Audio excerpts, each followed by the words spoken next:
কুমিল্লা বোর্ডে এবার এইচএসসি পরীক্ষায় ঝরে পড়েছে 25,000-এরও বেশি শিক্ষার্থী। শিক্ষা সংশ্লিষ্টরা বলছেন এবার 1,27,190 জন শিক্ষার্থী রেজিস্ট্রেশন করলেও ফর্ম পূরণ করেনি 25,440 জন।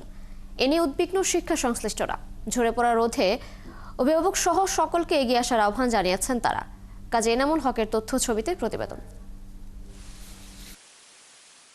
কুমিল্লা শিক্ষা বোর্ডের অধীনে কুমিল্লা, চাঁদপুর, নোয়াখালী, ফেনী, লক্ষ্মীপুর ও ব্রাহ্মণবাড়িয়ায় এবছর এইচএসসি পরীক্ষায় অংশ নিচ্ছেন 1,01,750 জন শিক্ষার্থী।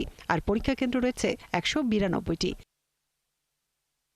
তবে এই বোর্ডে এবার এইচএসসি থেকে ঝরে পড়েছে 25,000-এরও বেশি শিক্ষার্থী। এর কোনো কারণ না জানালেও শিক্ষার্থীদের এমন ঝরে পড়া নিয়ে উদ্বিগ্ন শিক্ষকরা। আর্থসামাজিক কারণ হতে পারে, বা অনেক গার্ডিয়ান হয়তো মেয়েদেরকে বয়স হওয়ার আগে বিয়ে দেওয়ার চিন্তা করে,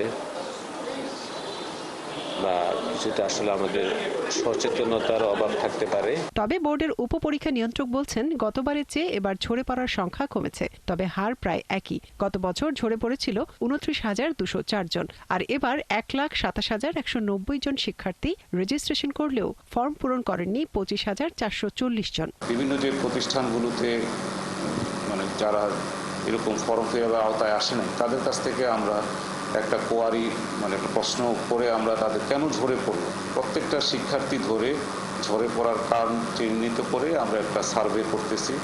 তো আশা করি সেই ফলাফলটা পেলে আমরা এটার ব্যাপারে আরো ভালোভাবে কাজ করতে পারবো। বিষয়টি খুবই উদ্বেগের জানিয়ে শিক্ষার্থীদের মাঝে সচেতনতা বাড়ানোর তাগিদ শিক্ষা বোর্ড চেয়ারম্যানের। এছাড়া তিনি জানান, পরীক্ষায় নকল প্রবণতা ও অনিয়ম ঠেকাতে কঠোর থাকবে প্রশাসন। সকলের মধ্যে আমরা অ্যাওয়ারনেসটা বিল্ড আপ করতে পারি যে আমাদের এই অন্ততপক্ষে একজন শিক্ষার্থীর, একজন পরীক্ষার্থীর কতটুকু পর্যন্ত পড়াশোনা না করলেই নয়, সেইটুকু পর্যন্ত বা লেখাপড়া ছাড়া যে আমাদের দেশ এগোতে পারবে না, সেই জিনিসগুলো বিষয়ে তাদেরকে যদি আমরা তাদের মধ্যে অ্যাওয়ারনেস বিল্ড আপ করতে পারি অভিভাবকদের নিয়ে, তাহলে আমার মনে হয় আমরা এই জায়গা থেকে অনেকটা উত্তরণ ঘটাতে পারবো। কুমিল্লা বোর্ডে এবারও এইচএসসিতে ছেলেদের তুলনায় মেয়ে পরীক্ষার্থীর সংখ্যা বেশি।